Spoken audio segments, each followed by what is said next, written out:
अस्सलाम वालेकुम। मेरा ये पैगाम तमाम पाकिस्तानियों, ओवरसीज पाकिस्तानियों और ख़ासकर मंडी बहाउद्दीन के तमाम बहन भाइयों के लिए है।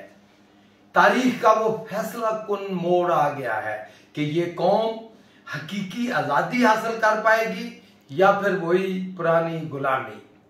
अल्लाह ताला ने बड़ा करम किया कि इमरान खान की शक्ल में एक बहादुर गैरतमंद मुजाहिद लीडर पाकिस्तान को दिया। उसने सियासी जद्दोजहद की, उसने तमाम जो थी सुपर पावर की गुलामी से इनकार किया, उसने तमाम करप्ट सियासतदानों के खिलाफ आवाज बुलंद की, तमाम गद्दारों, चोरों, हर तरह के बद किरदारों के खिलाफ उसने जहाद किया। मंडी बहाउद्दीन का जब भी जिक्र आए इमरान खान इज्जो एहतराम और खैराज तहसीन पेश करते हैं मंडी बहाउद्दीन की आवाम की सियासी बसीरत को। वो इस तरह आप सब लोग जानते हैं कि मंडी बहाउद्दीन की आवाम की तर्जमानी करते हुए मैं वाहिद एमएनए था, मैंने कौमी असेंबली से इस्तीफा दिया और तहरीक इंसाफ का साथ दिया।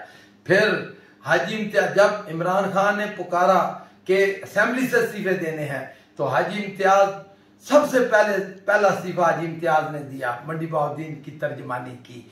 फिर ये सियासी जद्दोजहद जब शुरू हुई गुलामी के खिलाफ और सुपर पावर के खिलाफ, तो पहला जलसा इमरान खान की आवाज पे लब्बैक मंडी बहाउद्दीन ने किया और ऐसा सियासी जलसा किया कि मंडी बहाउद्दीन की तारीख में उसका कोई रिकॉर्ड नहीं है।